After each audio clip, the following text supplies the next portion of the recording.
Hi friends, ഇന്ന് ഇലമ്പിക്ക അച്ചാർ ഉണ്ടാക്കാനുള്ള പരീക്ഷണത്തിലാണ്.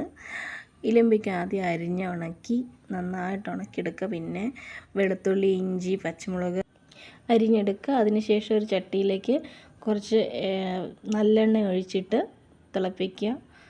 അതിലേക്ക് കടുക്, ഒരു ചെറിയ സ്പൂൺ കടുക് ഇടുക, ഉലുവ ഇടുക. നല്ലപോലെ പൊട്ടിക്കഴിയുമ്പോൾ അതിനകത്തോട്ട് ഈ അരിഞ്ഞു വെച്ചിരിക്കുന്ന വെളുത്തുള്ളി, മുളക്, ഇഞ്ചി ഇടുക. നന്നായിട്ട് ഇളക്കി കൊടുക്കുക. കറിവേപ്പില ചേർത്ത്, പിന്നെ ഞാനിവിടെ അച്ചാർ പൊടിയാണ് യൂസ് ചെയ്യുന്നത്. അച്ചാർ പൊടി ഇടാം. ഇല്ലയെന്നുണ്ടെങ്കിൽ മുളക് പൊടി, മഞ്ഞൾപ്പൊടി, കായപ്പൊടി ചേർത്താൽ മതിയാവും.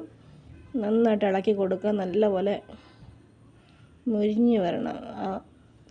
ഒരു വെളുത്തുള്ളിയുടെയൊക്കെ ഒരു ഇത് ഇറങ്ങണം. പിന്നെ അതിനകത്ത് കുറച്ച് ഉപ്പിടുക. പിന്നെ നമ്മൾ അരിഞ്ഞ് ഉണക്കി വെച്ചിരിക്കുന്ന ഇലമ്പിക്ക ചേർത്ത് നന്നായിട്ടൊന്ന് മിക്സ് ചെയ്ത് കൊടുക്കുക. നന്നായിട്ട് വേകണം. ഇങ്ങനെ ഇളക്കി മിക്സ് ചെയ്ത് നന്നായിട്ട് കൊടുക്കുക.